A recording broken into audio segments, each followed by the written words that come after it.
Welcome to the Friday MLB DFS strategy show right here at Awesemo.com. As always, on Friday, it's me and Greg here. Greg, how you doing this Friday morning, man? Pretty good. And already, this is the last Friday of the season. I don't really know what our schedule is going to be for the playoffs, but this went really quick. We were talking about it beforehand. I said, I've been doing the Wednesday early bird podcast with EMAC. We wrapped up because this is the last one of the year. We did like 7 or 8 of them, and that was the entire season. So definitely went quick. I kind of liked it, though. Yeah, I know. It was a very quick season. Of course, playoffs right start here on Tuesday, so look forward to that come here. But we are here to talk about tonight's main slate. By the way, a little note on the main slate, particularly on DraftKings, that you've got 10 games on the DraftKings main slate, and you have got game 1 of the Padres and the Giants. Is that correct? Yeah, Padres and the Giants, game 1. So that is something we'll talk about, but obviously that's a game that's not a part of the slate on Yahoo, which is a sponsor of this show, also on FanDuel. But let's talk about some of the notable stat lines from last night, Greg. First off, I got to mention 3 stacks. If you went to, they treated you really well.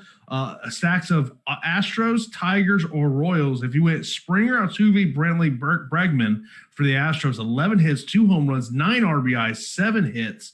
A Tiger stack of Reyes, Castro, Cabrera, 8 hits, 2 home runs, 6 RBIs, 6 runs scored.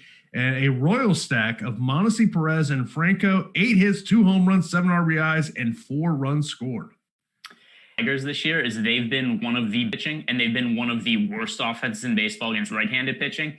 And it's always this weird thing where I've never known what to do with that information. I mean, I've just stacked them against left-handed pitching anyway because they're so cheap that you could always play them with whatever pitchers you want. But I always kind of wondered, was there a little bit of a fluke to that, right? I felt that they probably over time would have normalized against both of them, meaning that the actual talent level of their team was probably not quite as good against left-handed pitching, but better against right-handed pitching. And I kept thinking is this going to normalize? Is this going to normalize? And then the season ended, and it kind of is what it is. So I look at it as, if there's any more slates coming up where the Tigers are cheap and facing a not-so-great left-handed pitcher, they're going to make for a really good stack in that situation. Couple of pitching notes on last night. Gausman for the Giants, 6 innings pitched, 9 Ks. Montgomery for the Yankees, he goes 5 1/3, 8 Ks. And anything else from last night's MLB DFS that stuck out to you? No, but just a note on Kevin Gausman. He wasn't on the main slate yesterday. He was only on I think it's called the short slate on DraftKings, where they just do the one pitcher and you pick a few hitters. So Kevin Gausman this year on main slates has never been priced higher than $6,800. That was his highest price point of the season. And he scored, I think it's at least 18 DraftKings points in every single start that he's been unlimited for. So Kevin Gausman ends up being one of the top value pitchers of the entire season. Yeah. So, but of course, something we got to know before we get into tonight's main slate is potential buyer beware on pitching tonight because of, in particular, looking at teams that are in the playoffs. On the Early Bird podcast, me and Terry, we talked about Clayton Kershaw, but I know there's also another pitcher that's kind of on your radar in terms of how many innings could he get, because it's a pitcher that me and Terry were kind of like, you know what? He might be someone to target. Yeah, I mean, in fairness, it's almost all of the pitchers tonight. Because if you look at the standings, a lot of teams are locked into a playoff spot. So Dinelson Lamet is who I'm pretty sure you're referring to. He has a favorable matchup against the Giants, but the issue is the Padres are locked into the 4 seed in the National League, and Lamet's going to be the pitcher that they're going to want to open the playoffs with. So we look at some of the injuries that the Padres have had recently, Mike Clevinger in particular, where he's dealing with an elbow injury and he's iffy for the playoffs now. I wonder after we saw that if they're going to say, hey, this game doesn't really mean that much to us. We just want to get Lamet 60 to 70 pitches, and then we're going to take him out after 4 or 5 innings or so, just because we want to get him some work. We don't want to risk injury. Now, with that said, I'm really hopeful that we're going to get some beat reporters, maybe some quotes from managers before the game, where we'll know ahead of time that, hey, this guy's only going to throw 70 pitches. This guy's only going to throw 4 innings. And I think that we could have a situation where we head into lock, and there's just going to be a really narrow pool of pitchers to actually choose from. And I think that we're going to end up having to roster a lot of our players just by process of elimination. Looking at the playoff schedule in terms of the NL Wildcard Series, which the 4-5 game 1 would be Wednesday. Yeah, so let's see. So Friday, so I don't think they'd want to give Lamet like 100 plus pitches in this spot. So that's my gut feeling anyway. I could be wrong. We don't have any information on that. I'm just kind of reading the tea leaves and saying this is how I think the situation is going to play out.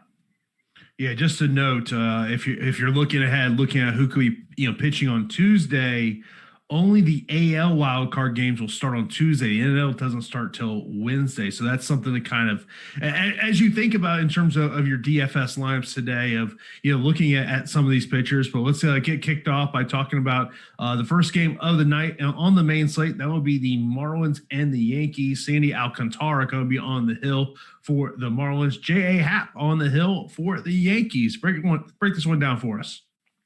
Yeah, it's pretty interesting because Happ was really, really terrible to start the season, and he's kind of been somewhat decent lately. He's been scoring, 22, 15, 21 DraftKings points in recent starts. The Marlins not nearly as bad of an offense as we expected coming into the season. I mean, we're actually looking at a potential playoff team there against left-handed pitching. The Marlins of 114 WRC plus, so 8,600 for Happ. I think he's okay, but not necessarily a priority for me because it's not nearly as easy as a matchup as I assume the public's going to think while looking at it. Do definitely want to target the Yankees going up against Sandy Alcantara. He's pitched okay this year. He has a 3.12 ERA. If you look at his peripheral numbers, and there's reason to think that he should have a little bit of regression. I guess regression maybe not really the right word for regression going forward because, like I said, the season's almost over, but he's outperformed his peripheral stats by a decent amount. He is a 258 BABIP. That stands to go up. He's not striking out many hitters this year, 7.79. He's walking a decent amount, 3.38 hitters per 9 innings. So I think that Alcantara is a decent guy to target against, all pending on who actually ends up in the Yankees lineup.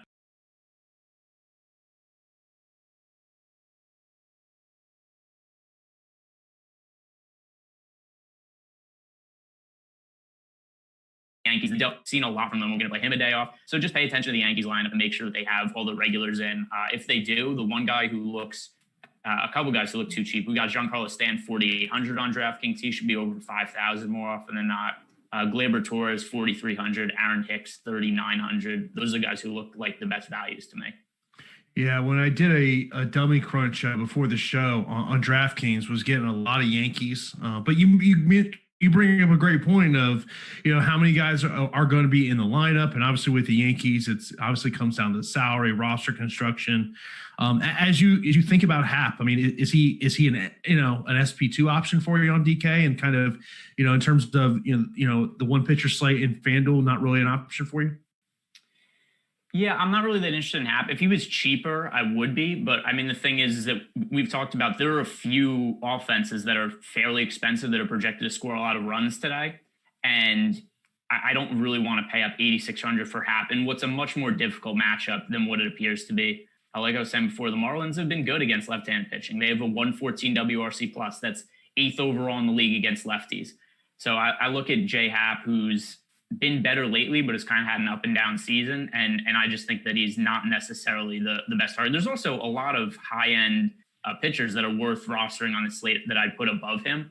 The question really just becomes, how many of these guys are going to be limited? Is Happ himself going to be limited? And that's where I'm really going to make my decisions, is if it's a spot where there's so many pitchers limited that it's Happ or, only a few other guys to choose from, then if the player pool really gets shortened in that way to where there's a ton of guys on pitch restrictions, then I'll be okay with rostering them. But given all the options we have now, if there's no issues with any of them, then I wouldn't be on Happ. Yeah, Happ, the 6th highest price pitcher on DK tonight, 8,600. He's 7,700 on FanDuel, $38 on Yahoo. Alcantara on the other side, 6,800 on DK, 8,100 on FanDuel, $35 on Yahoo. Can't see that ownership being anything of note over on FanDuel at 8,100. Going up against this Yankees lineup. In terms of the Marlins bats here, what sticks out to you? Yeah, I actually do think we can make some contrarian Marlins stacks. Like I said, they have been pretty good against left-handed pitching. I'm going to assume that they're going to have almost no ownership just because of Happ's pretty expensive. I think there's still a lot of bias against the Marlins, and they have a really low implied team total, which I don't think should be the case. Some guys individually that I think make for decent plays. Starling Marte is decent. Jesus Aguilar, 3,100. He's the guy that stands out the most to me. Brian Anderson, 3,900. He's hit lefties well for years. Aguilar's the number one guy that stands out the most, though, because he was an all-star 2 years ago, and then he really sucked last year. But yeah, he was good. He was good again this season.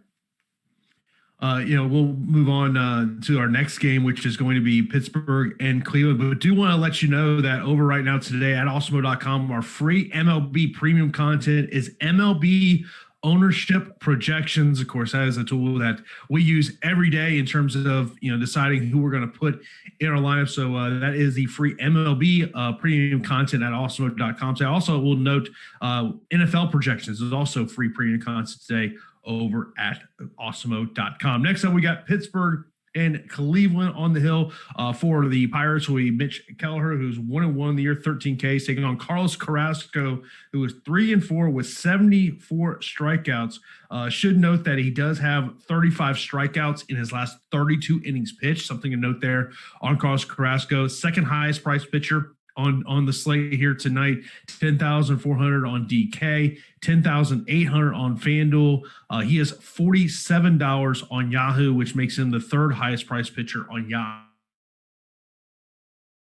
And there's a couple of reasons. Number one, this game matters to the Indians. They're still jockeying for playoff position. And like you said, Carrasco's also pitched well this year. He's pitched really well lately. The strikeouts there, he's striking out almost 11 hitters per 9 innings. This is the fourth year in a row that he's had over 10 strikeouts per 9 innings. 2.90 ERA, 3.52 FIP, and just a really favorable matchup against the Pittsburgh Pirates. The Pirates, a 61 WRC plus against right-handed pitching. I don't even know how it's possible for a team to have a worse WRC plus than the Rangers, because the Rangers scored more than 5 runs like 6 times all season, but somehow the Pirates have been worse against righties. 61 WRC plus, 25.2% strikeout rate against right-handed pitching for the Pirates. So we just consider that Carlos Carrasco, he's pitched well this year. He has an easy matchup, and this is a game that actually matters, so we don't really have to be concerned about the pitch count, so we have to be about some of the other higher-end starting pitchers. So everything lines up for Carlos Carrasco to be one of the safer plays with a lot of upside today. In terms of the Cleveland Bats, obviously everyone always looks at the top of that order with the infielders, and Santana can get the home run and some other ones. So what's your take on the bat side for the Indians? Yeah, I think we could look at some of the lefties in the lineup, or switch hitters, because that's most of the top of the lineup is switch hitters. Jose Ramirez is probably running away with the AL MVP at this point, which is interesting. I mean, because 3 weeks ago, he wasn't even really in the discussion. And then all of a sudden he hits like 7 homers in 9 games or something like that. And all of a sudden he's leading all of baseball and wins above replacement. Looks like he's running away with the MVP award. He's also pushed the Indians into the playoffs, which didn't look like that was going to be the case for a little bit. So yeah, I think that Jose Ramirez is a fine pay-up option at 5,600. Overall, as a stack, they're not really my favorite team. For what their prices are, they don't have all that much of a high implied run total. Mitch Keller is a really highly regarded prospect. He has really good stuff. It hasn't really panned out for him at this point, but I do think that this match the other high-end offenses have tonight. And by the way, we should know we have 2 Kellers on the slate here tonight. Mitch going for it. The Pirates will talk about the other Keller later on in the show. Mentioning about the price point on Keller here for the Pirates, $300 on FanDuel, $32 on Yahoo. Let's say you've got you got one spot open. You just need a one-off. Is there any Pirates bat that would stick out to you that you would consider? No, I don't think there's a need. That's correct. Let's go on a slate this big. I look for leverage on spots like that where we're looking at 4, 5, 6 game slates. You need to dig that deep for a valued bat. Yeah, it's Pirates are definitely a team we never really look to. By the way, Cleveland minus 275 on the money line. If you do want to check out the odds on tonight's game, go to Awesemo.com. Right there at the top of the screen, you'll see Odds Shopper. Click on that, and you can shop the odds for what you're looking to play tonight at various sports books. So be sure to check that out over at Awesemo.com. Of course, this is the MLB Strategy Show. We are sponsored by Yahoo Daily Fantasy Sports. They are the most trusted name in fantasy sports. They now include CS3 upload and edit when you're looking to play those multiple lines. Make better choice. Choose Yahoo Daily Fantasy. We mentioned about the Giants and the Padres game at Oracle, where it is game 1, and it is on the main slate for DraftKings. Lamet is going to be on the hill for the Padres. For the Giants, and we're expecting that Anderson is going to be on the hill in this one. Not been officially announced as I look on my MLB app. Anderson 6,600 on DK, Lament 9,700. Neither pitcher is available on Yahoo or on FanDuel. Yeah, kind of interesting that that they opted to add this game to the main slate, mostly because there are so many games today. We have 18 games of baseball being played today, and most of the doubleheaders aren't on it, but for some reason they decided to include this one. I don't know why include this one and not include the other 10 doubleheader spots that are on the slate. So something we were talking about beforehand with Dinelson Lamet is if he is unrestricted and he's allowed to throw his full workload, there's a pretty good chance that he gets the complete game bonus in this one, because with the game only being a 7-inning doubleheader, we've seen this a few times this season. I think notably there was one with Trevor Bauer, I want to say, like 3 weeks ago or something like that, where he was a chalk play and ended up getting the complete game bonus because you make it through 7 innings, you get the complete game. And that adds a little bit more floor to, a little bit more ceiling to the starting pitchers in these spots. We just need to be on the lookout for, is Lamet going to have any sort of pitch restrictions? Because like we said before, the Padres already locked into their playoff spot. They start the wild card game on Wednesday, and Lamet figures to pitch on the first game of their series. So for that reason, I think there is a little bit of risk that we get limited innings from Lamet, except I also think that there's a pretty good chance that we'll know ahead of time if that's the case. I think the team will announce, so there'll be some beat reporter that puts something out about it. As for the hitters, I generally don't really like to target hitters in 7-inning games. The issue is just that it's, one less plate appearance. And think of it as if it's a basketball game, everybody's playing 5 less minutes or something like that. It just hurts the projections for everybody across the board. So for that reason, I'm not on offenses or stacks in the abbreviated games.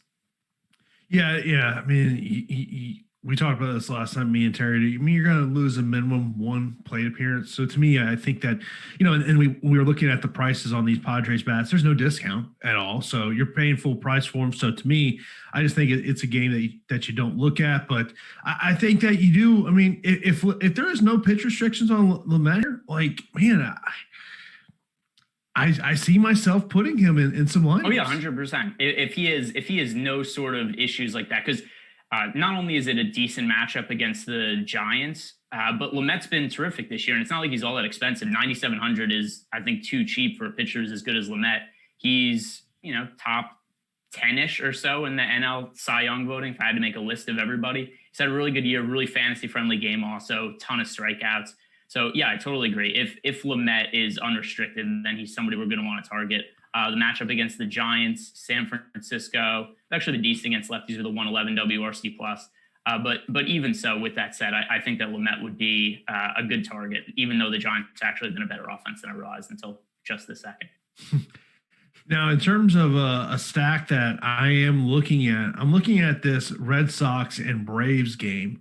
When I was doing some dummy stacks, a lot of Braves coming up, whether it was 3-man stacks, 4-man stacks, they were something that was coming up a lot for me. And we look at the pitching matchup with this one. You got Kyle Wright on the hill for the Braves, Chris Mazza on the hill for the Red Sox. Like, if you wanted to do a game stack, I could get down with that in this one. Yeah, 100%. Both these pitchers, I agree with you. This is a terrific game to stack. Neither one of these pitchers are good. They issue a ton of walks. There's going to be a lot of guys on base. This could definitely be a game that has one of those football scores at the end of it. Yeah, when I was just putting some dummy stacks together, I can tell you the top stack that came up, it was Braves and Yankees.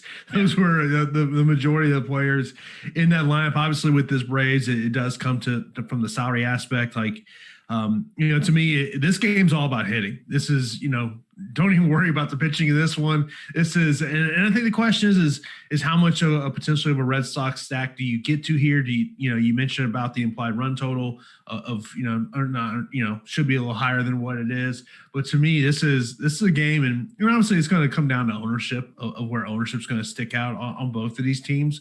But it's definitely a game that I've got an asterisk next to of like, hey, let's pay attention to it.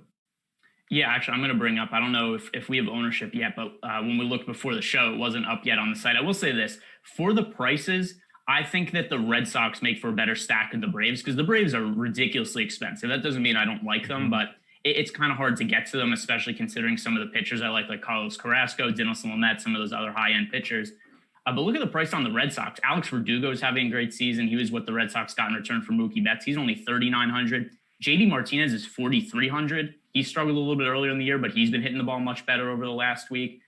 Jackie Bradley, 3,400. Bobby Dahlback, 3,900. There's a lot of reasonable pricing on the Red Sox, what I view as a really strong matchup. Yeah, ownership projections are our first one of the day is in, and Freddie Freeman has the most ownership in this game right as we sit here right now. Obviously, that's going to change as we go out throughout the day, and obviously that those ownerships are going to change once we start kind of getting some information in terms of the pitching and who's going to be in, who's going to be out. But yeah, I think this is definitely a game that you have to look up. Next up, we'll talk about the Tigers and the Royals. The Royals minus 165. On the money line, Brad Keller will be on the hill for the Royals. Spencer Turnbull will be on the hill for the Tigers. And Terry kind of mentioned about, when you're looking maybe for a lower SP2 option, that Brad Keller was someone he was looking at. Yeah, no, I think that totally makes sense. The one concern you have here is just the lack of strikeouts. He's only striking out 5.55 hitters per 9 innings, but it's such a favorable matchup against the Tigers. Like I was saying when we were recapping the Tigers from yesterday, they've been really good against left-handed pitching this year. They have not been good against right-handed pitching. So Tigers, one of the best offenses in the league against lefties, but against righties, they have an 80 WRC plus, a 28% strikeout rate. So they strike out more against right-handed pitching than any team in the league. So this is kind of a weird case of the stoppable force versus the movable object because, Keller doesn't strike anybody out. The Tigers strike out constantly against right-handed pitching. So something has to give.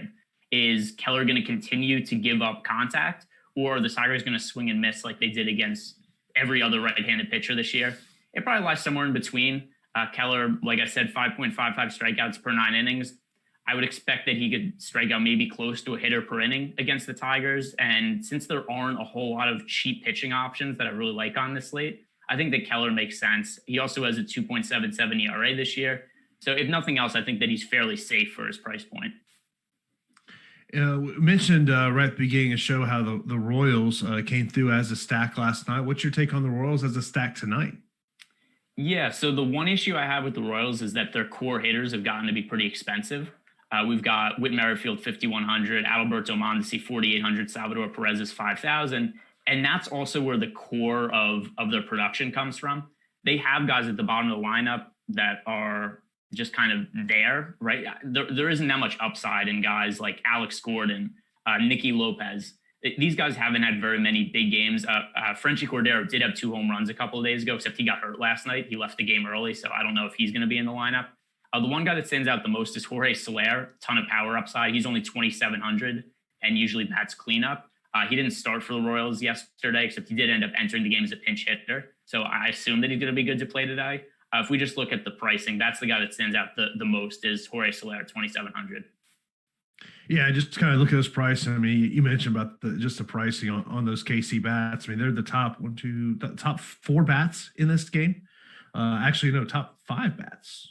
Yeah, top 5 bats in this game because with CJ Cron on the IL. So yeah, it's definitely this is a game I think you have to look at and maybe if Keller can get the strikeouts. You mentioned about the concern there with the lack of the strikeout number. So we'll see what happens there. Next up, we have got the Astros and the Rangers down in Arlington. Jose Urquidy on the hill for the Astros. Kyle Cody on the hill for the Rangers. Obviously, in terms of pitching, there's only one side of the pitching to really discuss about because, I can't see you considering Kyle Cody. Yeah, I mean, we talk about lack of strikeouts this year. Jose Urquidy, 4.76 strikeouts per 9 innings. Oddly, it still has a 2.78 ERA. Way outperforming his peripherals, 2.78 ERA, but a 4.33 FIP, a 5.73 xFIP.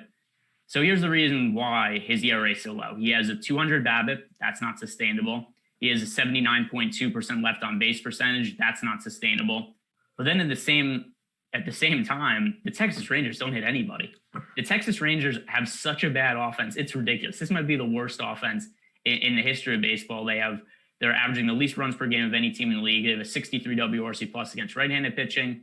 They also have a 66 WRC plus against left-handed pitching. It just doesn't matter who's on the mound. The Rangers don't hit them. They don't put runs up on the board. I am a little concerned about the lack of strikeout upside from Jose Urquidy, but with that said, Christian Javier started last night. He's a guy who hasn't struck out a lot of hitters so far this season, but he was able to strike out a batter per inning against the Rangers last year.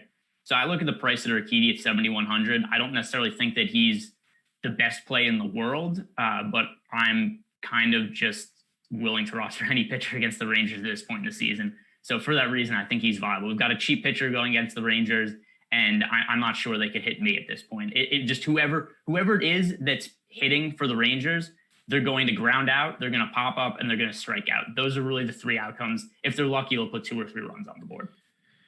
Now, looking at the Astros bats in this game, you've from Kyle Tucker up 4,400 and up on DK. So you got Tucker, Correa, Altuve, Bregman, and Springer, all their options. What's your take on the Astros as a stack tonight? Yeah, it's a pretty good spot for them. They've got a good matchup against Kyle Cody. The other thing, too, is Astros getting healthy at the right time of the year. I kind of think this is a sneaky team heading into the playoffs. They had a big night yesterday. Maybe that'll influence ownership a little bit, although there's been, I've mentioned this a few times during the season, there's been very few slates this year where the Astros have been chalk. People just don't really like to roster Houston. And the pricing outside of George Springer, it's pretty reasonable.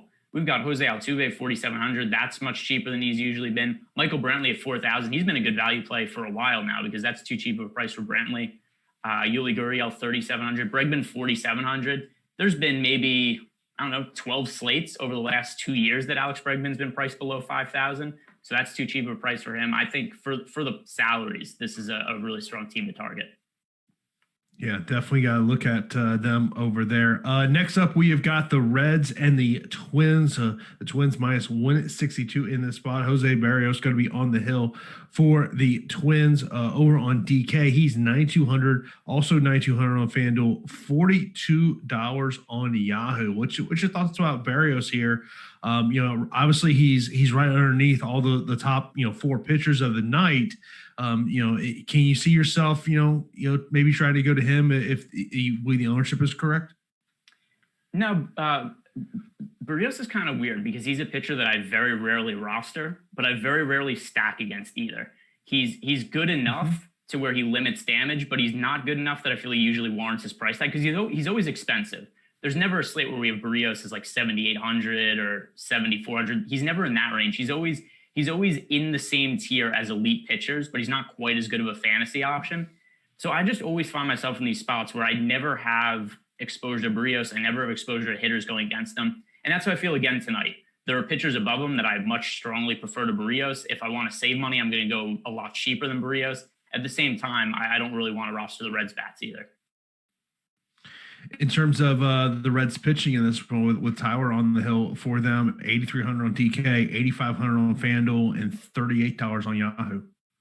Yeah, Tyler Mahle's been pretty solid so far this year. He's a very high strikeout pitcher. So there are a bunch of times where maybe like 2-3 times a year, all of a sudden Tyler Mahle's like, whoa, Tyler Mahle scored 30 DraftKings points at 2% ownership. But then outside of that, he's generally just kind of okay. And this is a really tough matchup against the Twins. The Twins also getting healthy down the stretch run of the season. Nelson Cruz has still been out for them, but Josh Donaldson's back. And also with the Twins pushing for a playoff spot, they've been playing pretty well over the last couple of weeks. If Tyler Mahle was cheaper, I would consider him, but at 8,200, a little bit too expensive for me as an SP2. Yeah. It's, as I look at some of those SP2 options, I have a feeling we're going to talk about a certain low price pitcher that I think we talk about every Friday here on the Strategy Show. I have a feeling we're going to talk about him as potentially an SP2 option if you're on DK.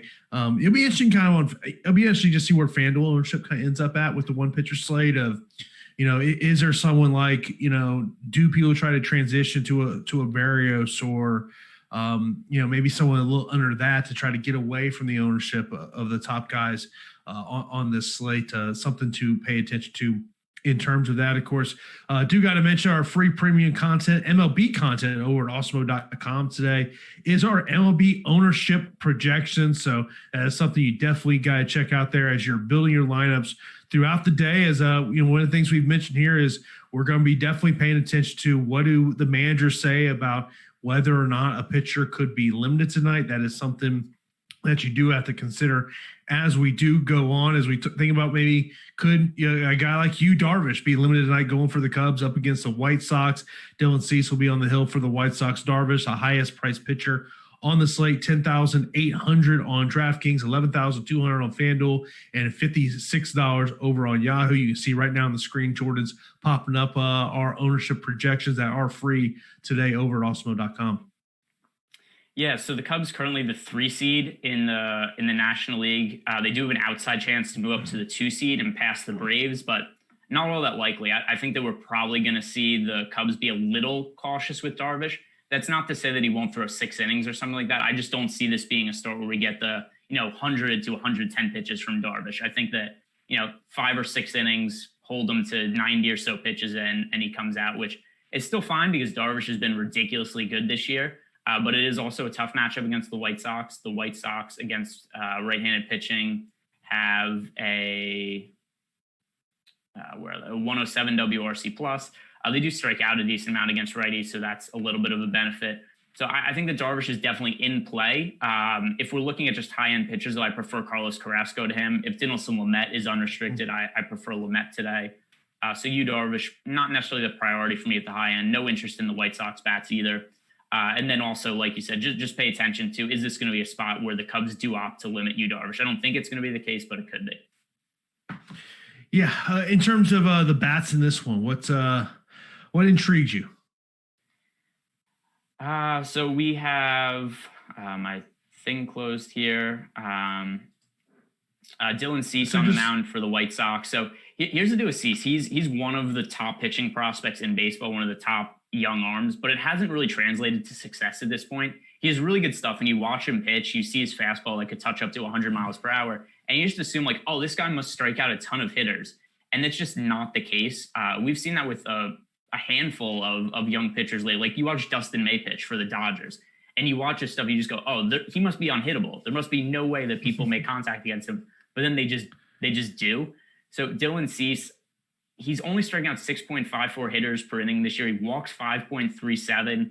And I always feel like he's a little bit overpriced. I feel like he's not necessarily priced properly either by sports books. Like, I don't think there's a good reason for the Cubs to only have a 4.6 implied run total against Dylan Cease, because the Cubs have one of the top offenses, and Cease, as good of a prospect as he is, he has a 5.92 FIP this year. He's walking as many hitters as he strikes out. So I think that the Cubs are a good team to target tonight that could go a little bit overlooked. Now that we have the ownership, I'll bring up what they're still projected for 9% ownership, so it's not like they have none, but I still think it's probably too low for them in this spot. Yeah, I mean, you look at their prices in terms of bats on DK, Baez 4,700, Hap 4,200, Rizzo 43. It's not an expensive lineup. And I think part of it too is, we see Dylan Cease at 8,200. I think the pricing algorithm is just kind of looking at Dylan Cease and be like, oh, he's a good pitcher, which has kind of been the case all year with how he's been priced. We always see Dylan Cease priced in the, low to mid 8,000 range, and he's just not quite that good yet. Yeah, it'll be interesting to kind of see where the White Sox stack ownership comes in. Because obviously, A, they're going up against Darvish, and B, they're expensive. Yeah, it's weird. The White Sox are way more expensive than the Cubs today. The Cubs' most expensive hitter is Baez at 4,700. Everybody else is 4,300 or below. And then you look at the White Sox. We've got Tim Anderson, 5,100. Jose Abreu, 5,200. These are massive price tags for going up against Yu Darvish, who's been one of the best pitchers in baseball this year. So it's hard to make much sense of that. Yeah, that's where I look at these prices and I'm like, White Sox likely are not going to have much ownership. So if you want to be contrarian, it probably is a contrarian play there. But man, you're going to pay up a lot, and how that and once again comes down to how do you construct your roster. By the way, if you do have any questions, hit those over in YouTube or also on our premium Slack account. Joshua says he goes, I'm going to play Linus with Sox on him, but only for potential leverage. Definitely not lock him in or nothing. Probably like 10 out of 150. Yeah, I agree with that. Nothing wrong with 10 and 150. Yeah, I'm good with that. Yeah, that's fine. I think it's worth getting exposure to, but it's not, a massive investment or anything like that. I mean, the other thing too is, so if you're playing 150 lineups, I think you generally, at least for me, I'll get at least 1% exposure to all the offenses, even if it's a team that's overpriced or in a bad spot. There's rarely a team that I go 0% of. Sometimes the fantasy cruncher won't necessarily spit out lineups of every single team, but I try to get at least one stack of everybody. Yeah, you gotta play with those advanced settings to kind of get to where you want it to be. Of course, if you do want to get access to all of our premium MLB content, you gotta sign up for an Awesemo Plus MLB Weekly Pass for $15.95. This includes access to our player projections, ownership projections, the top pitchers tool, the top stack tool, and so much more. Sign up for a pass today. Just go to awesemo.com right there on the top left-hand side. Click the Awesemo Plus tab, and that'll take you to where you can sign up for it. Awesemo Plus MLB Weekly Pass. Also, we got some other great deals we'll tell you about in terms of NFL here coming up here just shortly, as we got two more games to get through. We got the Angels and the Dodgers, and this is one of those games that I feel like has got to be a little bit of a buyer beware here with Clayton Kershaw of how long could he go. Will it be a typical Clayton Kershaw start? He is 10,000 on DK, 9,700 on FanDuel, $51 on Yahoo. Andrew Haney will be on the hill for the Angels. He's 8,400 on DK, 8,700 on FanDuel, and $36 on Yahoo. Yeah, I agree with you. I think that Clayton Kershaw is one of the pitchers at most risk of throwing limited innings. I mean, we saw that last night. Walker Buehler threw, I think it was 4 innings and like 70 pitches or something like that. And as is, it's not like Clayton Kershaw is working very deep into games this year. Actually, I don't think he's thrown over 100 pitches all season. I think there were 86 pitches his last start. That's kind of where he's generally been, is mid 80s to low 90s on his pitch count. So I think it's pretty unlikely we see him work deep into tonight's game. The Dodgers are locked into the top overall seed in the National League. I think this is just, they're going to get Kershaw some work. I think he probably throws 4 or 5 innings. So I'm not going to have interest in Clayton Kershaw tonight. I just think it's too risky given how the Dodgers have managed the workload of the pitchers all season.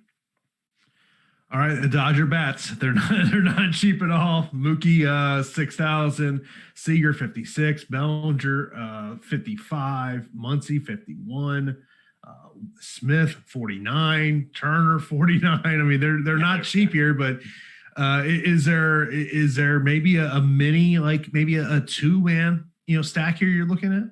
No, I don't really like them, because the thing is, I mean, we've already pointed out like 4 or 5 spots that are really, really good spots for the hitters. And not only are the Dodgers really expensive, Andrew Heaney's pretty decent. So I think that this is a spot where we probably want to look elsewhere for bats. There's always upside in the Dodgers, but I don't think this is the spot to really go to them. Yeah, in terms of the Angels here, obviously we'll kind of see, how the Dodgers are going to roll out pitching tonight. Whether it's a typical start for Kershaw or if not. But let's just say let's say they only say Kershaw's going to go 3 or 4 innings. Is there an Angels bat you like? So here's the issue: is even if Kershaw is only going to throw limited innings, the Dodgers have one of the, if not the best bullpens in baseball. So it's not like you're going to get easy matchups after Kershaw comes out of the game. And that's also, I think that no matter who's on the mound for the Dodgers, it's going to be a negative matchup for the Angels. The Angels have a 3.18 implied run total tonight. That's one of the lowest on the slate. There's only a couple teams that are lower than them. So I don't have interest in the Angels, because even if we have that situation where Kershaw is limited, there's going to be good pitchers coming in behind him. Of course, if you ever do miss our shows live, it is available on demand as part of the Awesemo Podcast Network. You can just go to awesemo.com. You can get the links to everywhere where you prefer to listen to your podcast, as we get those shows up there after we get done here. Of course, we are here for the next couple minutes. And coming up at 11 o'clock, it'll be the NFL Strategy Show with Josh and Alex. We've got a ton of content coming up throughout the day. Fantasy football, on the contrary, the betting show, MLB Live Before Lock, and also NBA Live Before Lock. So keep it locked here to Awesemo all day long. Then our final game of the night is Seattle and Oakland. And when we're talking about SP2 options, it seems like every week we're talking Yusei Kikuchi, who is 6,400 on DK, 7,200 on FanDuel, $28 on Yahoo. On the mound for the A's will be Bassett, who is 7,900 on DK, 8,600 on FanDuel, and $40 on Yahoo. It's fun. I actually think both the pitchers are viable here. I'll start with Chris Bassett. He's pitched pretty solidly this year. He's a 2.57 ERA, not massive amount of strikeouts, about 8 per 9 innings. But overall, he's a quality starting pitcher and also in a pretty easy matchup against the Mariners. So Bassett at home against Seattle, I think that he's viable as an SP2 at his price tag.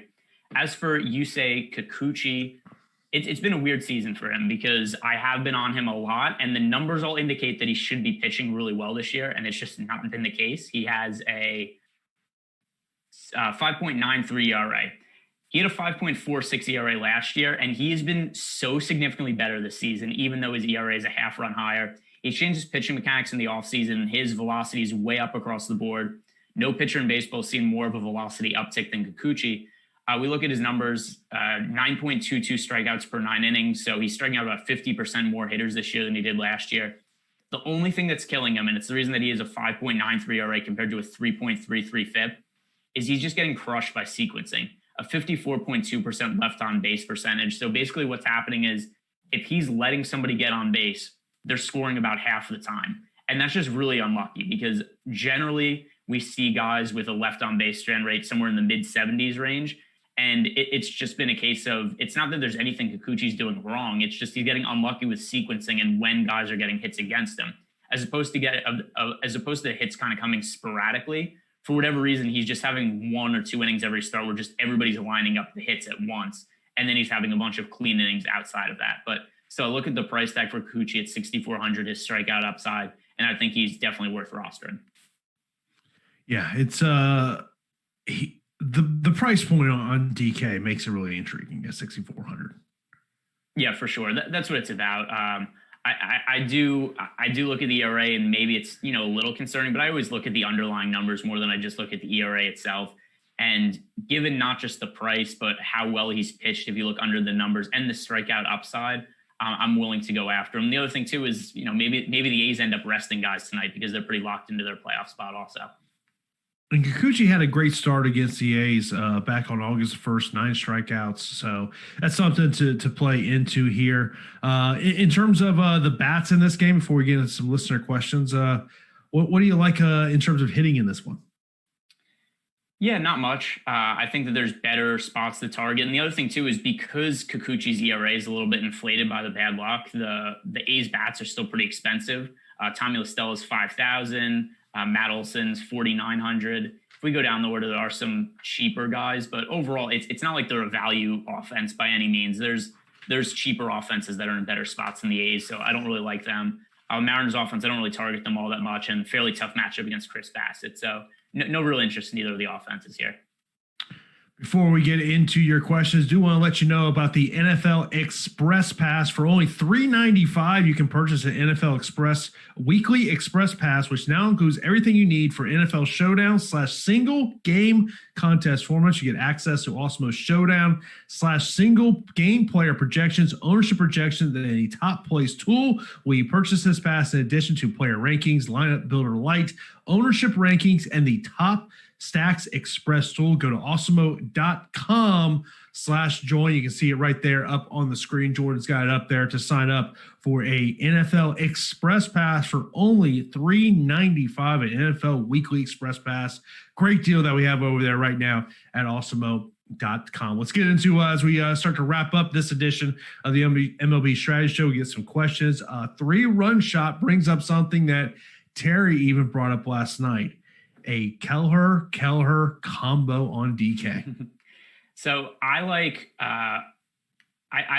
Brad Keller. I don't really like Mitch Keller in this spot just because it's a tough matchup against the Indians. And Keller also he's been too inconsistent for me in his young career. I'll bring up his numbers right now. The other thing too is, if you do look at the Indians numbers for the season, they haven't been particularly good against right-handed pitching. But it's changed a lot over the last couple of weeks. They've been a much better offense than we've seen. The other thing, too, is I just don't think you need that much savings at pitcher today. And if you look at Keller's numbers, this is Mitch Keller, by the way, because I have to say the first names also because there's more than one of them. I agree that Brad Keller is a good option. So Mitch does have a 3.24 ERA this year, but he's only pitched a total of 16 innings in 4 starts. So he hasn't been working deep into games. Also, 6.73 FIP, 6.26 xFIP. So his ERA is much lower than it should be. He's a 132 BABIP this year. He's walking 5.5 hitters per 9 innings compared to just 7 strikeouts. His ERA is just a total smokescreen. There's nothing realistic about it. It's just that he's only thrown 16 innings this year. And if he would have thrown more innings, then I think we would have seen much worse results from him. I mean, if we go back to last year, his first season in the big leagues, he had a 7.13. All right, it's actually pretty funny because his peripheral numbers were much better last year than this year. Yet his ERA this year is 3.24, and his ERA last year was 7.13.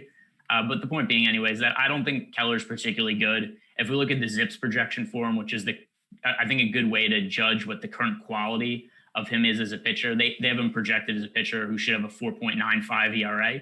I think that's more in line with what I expect from him. I mean, his price is really cheap. There's just a lot of other options I prefer. We got asked about a potential sneaky pitcher tonight, and that was Tyler Mahaley going for the Reds. Yeah, so I mean, here's the deal with Molly. He does have strikeout upside. If he was cheaper, I could get on board with him, and he has had a few really good standout starts this year. It's not like he has no ownership tonight. I mean, we have him projected for 10% ownership, which is about the same chance we have for him to be a top 2% pitcher today. Tough matchup against the Twins, and yeah, I mean, he's okay. I wouldn't say if you had Molly in the lineup that you have to take him out or it's a bad play, but I'm not going out of my way to force him in either. There's other pitchers I prefer on this slate. I'd rather try to find the salary cap space to go up to a guy like Dinelson Lamet or Carlos Carrasco. At 8,300, it's just a little bit more than I want to pay for Molly up against the Twins. Ben mentions about Suarez, who's only 3,400 today. He says doesn't mind him as a one-off. He's coming off a 21-point game on last 2 days ago. But yeah, that price point for the Reds, that's as a one-off. That's a nice little one-off there for you. Yeah, so I've said I don't really like them as a stack going up against Jose Barrios, but if you're looking for a one-off, I mean, Suarez is a boomer bust option. If we look at his numbers for the year, he's going to either homer or he's going to strike out 3 times and not reach base. So that's what he's been this year. He's been a home run or bust option.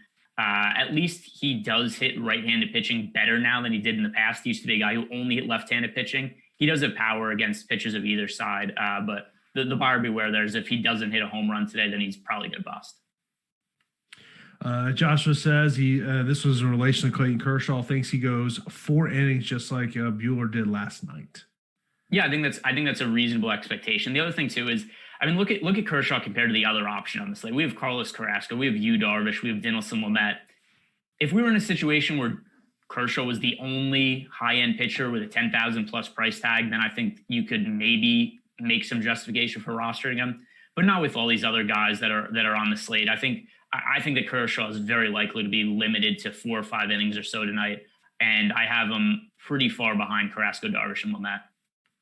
Yeah, I mean, I don't, will I have probably one lineup with Kershaw in it? Probably, just in case he lines up a bunch of strikes, but it'll be very low share for him. Obviously, I really like Carlos Carrasco in this spot tonight, but, obviously, as we mentioned throughout the show, we got to pay attention to what the managers are saying about pitching tonight. Maybe you mentioned a point earlier about, some of these pitchers that we've seen get starts, and really because there's been no minor league season of how many, will we see some players in the lineup throughout the weekend, not just tonight, that are more minor league players, but the teams just want to see them get some at bats and see what they can do. Yeah, for sure. And actually that brings up a different angle that I'll bring up about betting. If you guys like to just bet money lines of games, if you see some terrible lineups thrown out there, a team's a favorite and they have 9 minor leaguers that are on the roster and they're just resting all of the regular guys, that's a pretty good betting situation to bet against that team, because there's going to be a lot of teams in these final few games of the season that are just going to throw out terrible lineups and are probably going to lose those games more often than not. And it's not going to be baked into the original pricing. Yeah, something you got to pay attention to here. We'll leave on this comment we got on YouTube. No respect for Chris Bassett. I said I like Chris Bassett.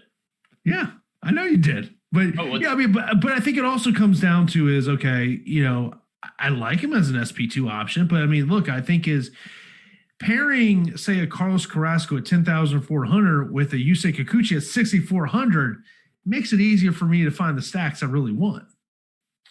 Yeah, I mean, I wouldn't say I have no respect for Chris Bassett. I think he's fine. 2.57 ERA this year. The not a ton of strikeouts, but about 8 per 9 innings. It's a decent matchup against the Mariners. I'm fine with Chris Bassett. He's going to be in my player pool.